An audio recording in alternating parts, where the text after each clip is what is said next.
17% voter এখনো সিদ্ধান্তহীন। এটা গুরুত্বপূর্ণ। এই 17% যেদিকে ঝুঁকবে নির্বাচনে পাল্লা সেদিকে যাবে। খবরের প্রতি দৃষ্টি আকর্ষণ করছি। নির্বাচনে বিএনপি জামাতের হাড্ডাহাড্ডি লড়াইয়ের আভাস একটা জরিপ রিপোর্টে সেটি বলা হচ্ছে, একেবারে কাছাকাছি অবস্থানে। কিন্তু আমি আবারও বলি, এর আগেও একটা জরিপের বেলায় বলেছি, তখন বেশ অনেক ব্যবধান বিএনপি জামাতের মধ্যে। কিন্তু এটা আবার আরেকটা চিত্র দেখা যাচ্ছে যে 34.7% আর জামাতের ভোট দেখানো হচ্ছে 33.6%। অর্থাৎ দুই দলের মধ্যে ভোটের ব্যবধান 1.1%।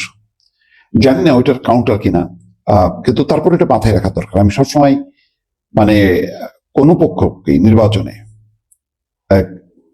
কাউকে কম গুরুত্ব দিয়ে দেখি না। মনে হচ্ছে যেন মানে ভোটের মাঠে অমুককে তেমন কিছুই না, কিন্তু অনেক কিছুই। কারণ মানুষ ভোট দিলে তার যে চিন্তা কি, তার মানসিকতা কি, আমরা কিন্তু কেউ জানি না। যেমন আমি আমার লেভেলে বহু মানুষকে জানি, এটা একটা ক্লাস।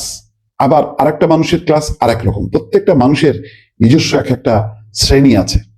সেই শ্রেণীর চিন্তা ভাবনা সাথে আরেক শ্রেণীর চিন্তা ভাবনার পার্থক্য আছে। কারণ যে যেমন আমি শ্রমজীবী, আমি যেই শ্রমটা করি, আমার একটা অন্য ইয়ে আছে। একটা দিন মজুর, তার একটা ইয়ে আছে। যে ব্যবসা করে, তার একটা ক্লাস আছে।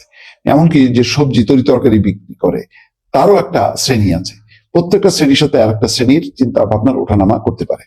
তো সুতরাং সবার যে চিন্তা একরকম হবে তা না। আবার এখন যা চিন্তা করছি আমি, দুদিন পরে কিন্তু আমার সেই চিন্তা ভাবনা চেঞ্জ হইতে পারে। সুতরাং এই ধরনের জরিপ যদি সঠিকভাবে মানে করাও হয়, তাহলেও কিন্তু এটার একটা ওঠানামা থাকবেই। কারণ হাওয়া পাল্টাতে থাকে। 22 তারিখ থেকে আমার ধারণা যে যখন নাকি মানে নির্বাচনী প্রচার আনুষ্ঠানিকভাবে শুরু হবে, তখন বোঝা যাবে যে 22 থেকে 30 বা 5 তারিখ, ফেব্রুয়ারি মাসের 5 তারিখ, 10 তারিখ, বড় জোর 10 তারিখও না, 5 তারিখ পর্যন্ত, 22 থেকে 5 মনে করেন 2 সপ্তাহ খুব গুরুত্বপূর্ণ। 22 তারিখ থেকে এই 2 সপ্তাহ হাওয়া কোন দিকে গড়াবে, নির্বাচন সেই দিকে গড়বে। এটা আমি সাধারণভাবে আমি অতীতের অভিজ্ঞতার আলোকে বলতে পারি। যাই হোক, এখানে বলা হচ্ছে যে দুই দলের মধ্যে ওই যে 34 আর 33, আর অন্যদিকে জুলাই গণ অভ্যুত্থানের প্রেক্ষিতে গড়ে ওঠা নতুন রাজনৈতিক দল জাতীয় নাগরিক পার্টির প্রতি আস্থা রেখেছে 7.1%। তাহলে সেই হিসাবে তো জামাত আর এনসিপির সরকার হয়ে যায়। আরো তো ইসলামী আন্দোলন, মজলিস আছে। এইটা international institute of law and diplomacy জরিপ করছে। আমি সংগঠনের নামটা আগে শুনি নাই, হতে পারে এটা হয়তো অনেক গুরুত্বপূর্ণ একটা জরিপ হতে পারে। এখানে বলা হচ্ছে জরিপটি 2025 সালের 21 নভেম্বর থেকে 20 ডিসেম্বর পর্যন্ত পরিচালিত হয়।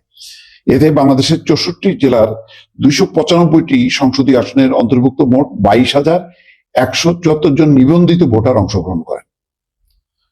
তাতে এই ওঠানামা ইসলামী আন্দোলন 3.1%, এনসিপি 7.1, আর অন্যান্য দল হচ্ছে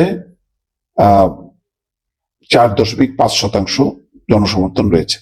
জরিপের সমর্থনের কারণ হিসেবে বিএনপির 72.1% সমর্থক দলটির অতীত অভিজ্ঞতা, প্রশাসনিক সক্ষমতাকে সমর্থনের প্রধান কারণ হিসেবে উল্লেখ করেন। আর জামাত ইসলামী সমর্থকরা মূলত দলটিকে কম দুর্নীতিগ্রস্ত, সততার ভাবমূর্তির কারণে সমর্থন করেছে।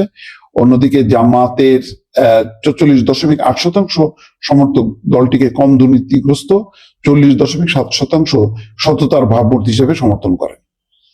আর নতুন রাজনৈতিক শক্তি হিসেবে এনসিপি কে সমর্থন করার পেছনে 36.7% মানুষ জুলাই বিপ্লবের ভূমিকাকে প্রধান কারণ হিসেবে উল্লেখ করছে। 17% ভোটার এখনো সিদ্ধান্তহীন। এটা গুরুত্বপূর্ণ। এই 17% যেদিকে ঝুঁকবে নির্বাচনে পাল্লা সেদিকে যাবে। কোন দিকে যাবে নিশ্চয়ই সেটি দেখার জন্য আরো একটু অপেক্ষা করতে হবে দর্শক।